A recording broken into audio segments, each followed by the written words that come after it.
Fire. The first artificial source of light, torches illuminated people's paths and served as weapons against wild animals.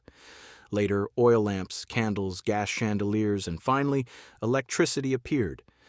The invention of the light bulb in the 19th century completely transformed the world. City streets shone as if by magic.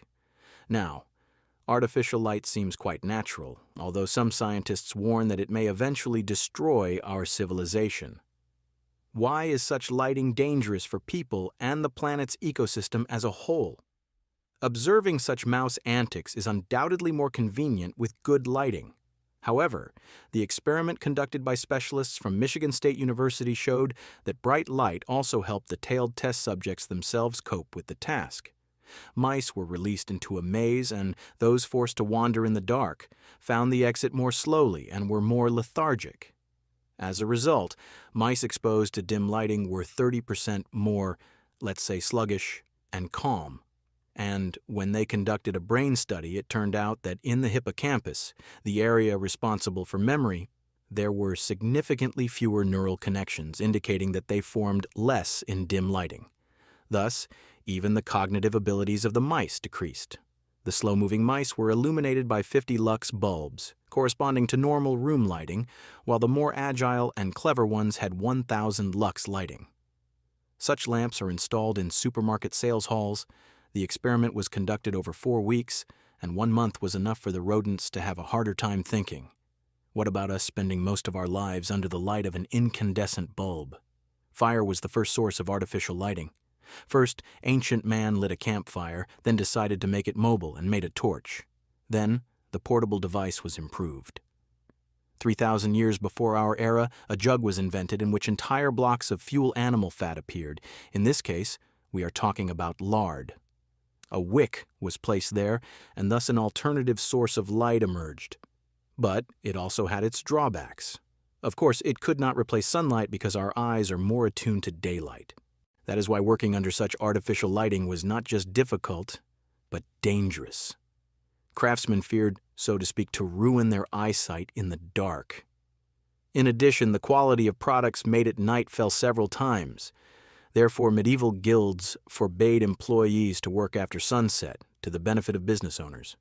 Centuries ago, people had a very vague idea of why vision becomes blurred. Doctors did not know what to do with myopia and how the human eye works in general. If we compare our body with a complex mechanism, then the eyes are high-precision external surveillance cameras that transmit a stereoscopic image to the brain. The appearance of gas street lighting radically changed the lives of city dwellers. The first lanterns were lit in January 1807 in London on Pall Mall Street. In Paris, they began to be installed in 1820, and in Berlin in 1826. But only the rich European capitals could afford such a luxury. Laying gas pipes along central streets turned out to be not just expensive, but ruinous. In addition, competing gas companies damaged the lanterns, broke pipes and valves, and gas leaks became a common occurrence. There was, in general, some kind of popular fear, possibly even ignorance, because ordinary Londoners thought that they could be poisoned by this gas at any moment, that it could explode, and they were very cautious about it, even though all these lanterns were on the street. But this played a role, and in general, at some point, the development of gas lighting on the streets of London was suspended. People stopped fearing street lighting with the advent of incandescent lamps, as they are not explosive. But today, the scientific community is increasingly convinced that any artificial source poses a threat if it completely replaces natural light. The fact is that the human body's biological clock constantly works, so-called circadian cycles, which are responsible for the production of sleep and wakefulness hormones. And in the absence of sufficient sunlight in the natural process, failures begin. In summer, we are more active. Why? Because the sunlight and the length of the day are several times greater. Therefore, we are more active in the summer. In winter, on the other hand, our activity decreases because the length of the day decreases, and there is generally less light because it is often cloudy, snowy, etc. There are even situations in the autumn-spring period when the transition and the disruption of the circadian rhythm can lead to the exacerbation of certain mental illnesses. Every day, people deceive their own bodies. When the sun is already set below the horizon and the circadian rhythms are set to rest, we turn on the lamps instead and continue to work or do other things.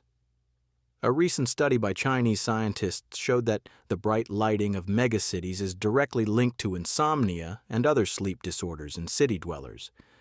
This light that shines into windows, onto the streets, etc., disrupts citizens' sleep, specifically the transformation of serotonin into melatonin. That is, if we constantly see light in the windows, the transformation is worse. Therefore, there are even recommendations to sleep only with closed windows. That is, there should be thick curtains to block out most of the light. The less light, the better the transformation occurs. Melatonin is the main sleep hormone. It regulates the change in circadian rhythms.